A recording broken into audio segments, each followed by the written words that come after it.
Oh, hello there. I'm reading the Being Independent. How to be independent. Good thing it's Independence Day on June. When is Independence Day? June 12. June 12. We're gonna be independent. Okay. First story is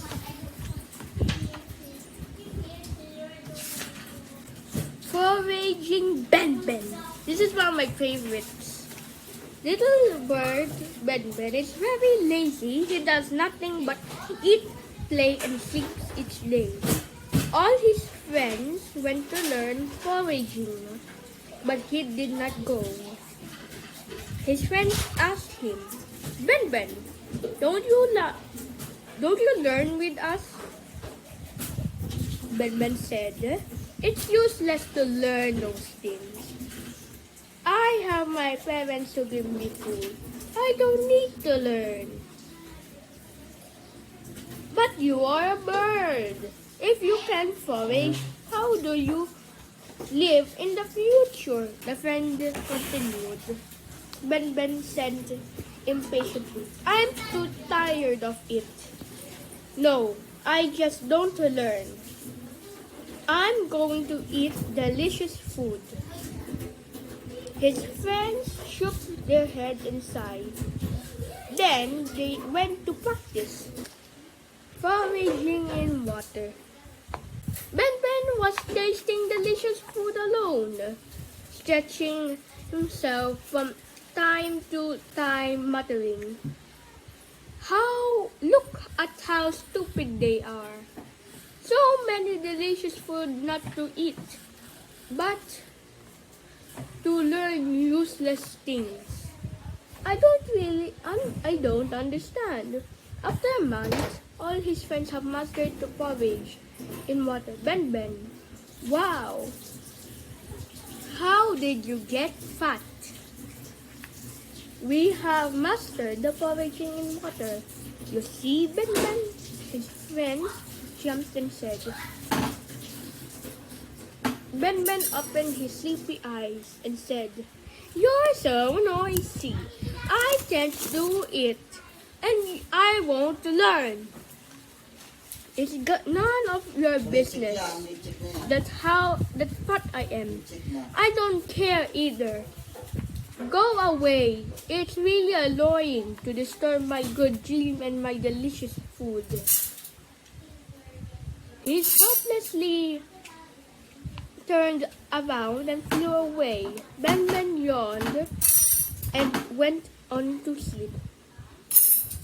The end. Joke. One day, Benben's parents went away on a long trip, leaving Benben alone. The food left by the bird's parents was eaten up in a short time. Benben watched other birds easily forage for food in water. In order to eat food, he also had to try it. As a result, Benben, who arrived at the shore, saw the food was still a little distance away and began to fly with his wings spread. As soon as he reached the top of the food, he began to try to catch the food, but fell in the water with a flatter. It rhymes. His friends who heard the sound rushed to rescue Benben. Benben thanked them for saving his life and blushed at thought of his attitude. He whispered, I'm sorry about that. Of his attitude. He whispered, I'm sorry about that. Thank you for saving me. I was wrong. I want to learn about foraging water. Can you teach me? His friend said, Of course we can. It's just. Benben said, Just what? You have to lose weight first. Otherwise, How can you learn without your round belly? His friends laughed and said, ha ha ha ha ha ha ha, moo ha ha ha ha ha. Ben, we are joking you. Come on. We will teach you how to forage food in the water. Ben fell into the water time and time in the process of learning.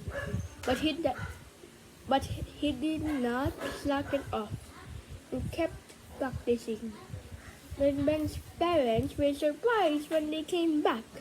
The end.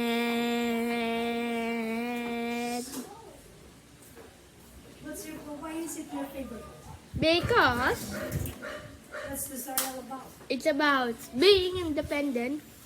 Being independent It's my favorite. from It's my favorite. because Ben It's my favorite. is my favorite because he it is he is being independent. All of these stories are favorite. Except for the fox one. Just like Ate. The little fox said, Sa "Meh." character, why is it your favorite, kuya? Yung story na niread mo. It's my favorite because What is it all about? What is the lesson you learned? the lesson I learned is Benben finally began to learn to forage in the water. He understood that it was impossible to live on the food given by his parents all the time. A good start is a big step to success. I believe Benben will not only learn well by himself, Hindi, by but your also own teach words, other kuya. birds. You know, in your own words. Anong natutunan? What did you learn in I the learned story? that being You independent, apply it in yourself. being independent is not just like get like it's not like big it's not like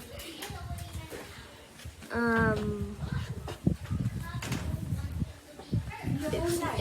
it's not like being lazy for just like the it's just like the Not being lazy. but Indian.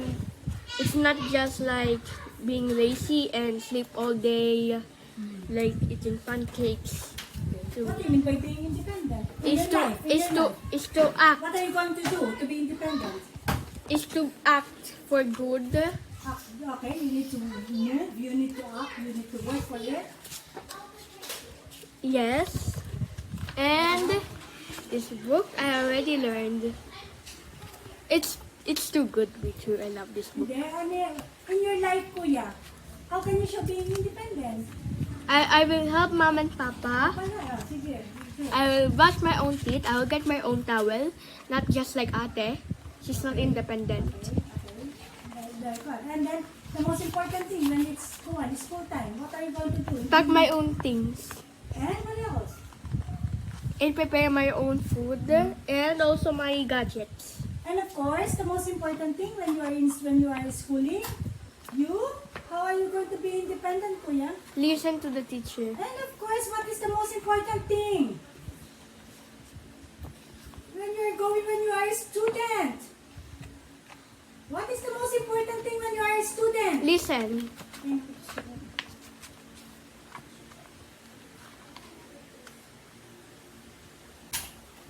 What you need to do when you are a student, kuya? Being independent. What do you need to do to be independent? Help others. Ay, naku. Mana, what are you going to do when you are schooling? What are you going to do as a child? As being independent? Do everything by my own. What are the doing everything on my own? What are the things you need to do on your own? What are the things you need to do on your own, kuya? Do my own work. The very thing na laging dinududod sa inyo ni mami mo.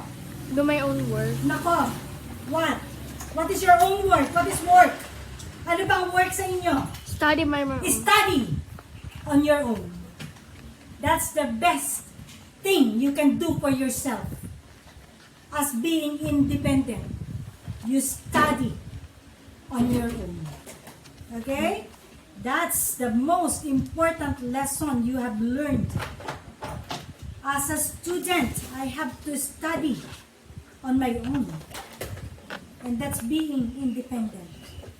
Okay, what else? Stop now the video and then you need to work for it. Yes. And this book I already learned. It's too good with you. I love this book. Hindi, in your life, kuya, how can you show being independent? I will help mom and papa. Para, sige. I will brush my own teeth. I will get my own towel. Not just like ate. She's not independent. Very good. And then, the most important thing when it's school time, what are you going to do? Pack my own things. And what else?